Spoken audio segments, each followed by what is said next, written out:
When I deliver IOSH or NEBOSH training, I often hear people complaining about the way things are at work. They complain about colleagues and systems and managers and people not doing things the way they should and so on.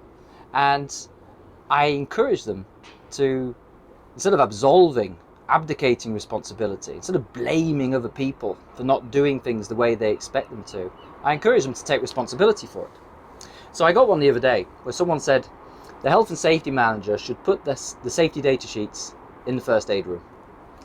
And I made a simple suggestion. I said, what you could do, what would be more useful, more constructive, was for you to change the word safety manager to I and change the word should to will.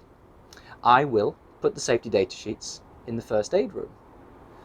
You see, we spend a lot of time moaning and complaining and blaming other people for the way things are, and yet a lot of these things are actually within our sphere of influence. They're within our control, to some extent at least. Maybe not the big things, maybe not climate change or lockdowns or Brexit or any of those things. They're kind of outside our sphere of influence to a large extent.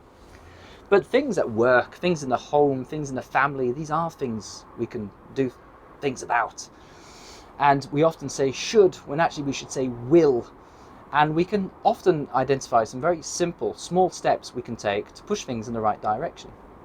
I got another one the other day when someone complained about the lack of space. Common issue in factories. Lack of space. We've got all this equipment which will never ever get used again, and it's just being stored and taking up loads of room. I mean, if we got rid of that, we could use that room. And I asked, well, what have you done about it? And he said, well, I've reported it twice. I said, well, could you do more?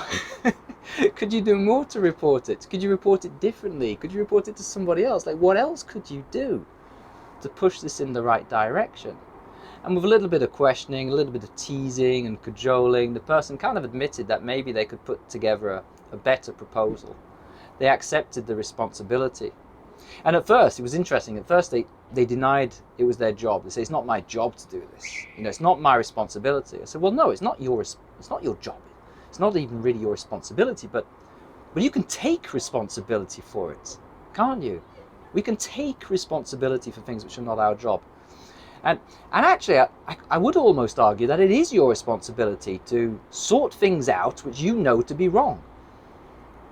If it's bothering you and bothering other people, and if your failure to do anything about it is causing a problem, you are responsible for it. I mean, this is in the Health and Safety at Work Act, isn't it? Section 7, employees should take reasonable care of the safety of others who are affected by our acts and omissions. Omissions. It's the failure to act. It's the failure to do something. So if you fail to report something, challenge something, speak to the right people, or do anything useful about it except for complaining, then you are responsible for the situation. Therefore, it's up to you to act.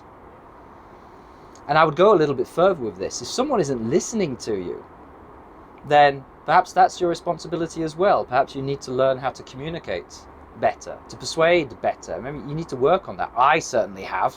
I was terrible 10 years ago. God, everyone hated me. Why? It was my fault. It wasn't other people, it was me. And so I had to work on that. It took me a long, long time.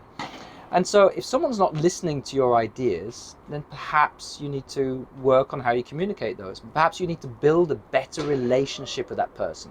Because we don't listen to people we don't like. So build better relationships, work out how to communicate better, and maybe take some simple steps yourself to correct the situation. And anyway, that's enough from me. I've had a hard day's training. I'm going to enjoy a good beer while sitting on this balcony. Anyway, peace to you all and stay safe.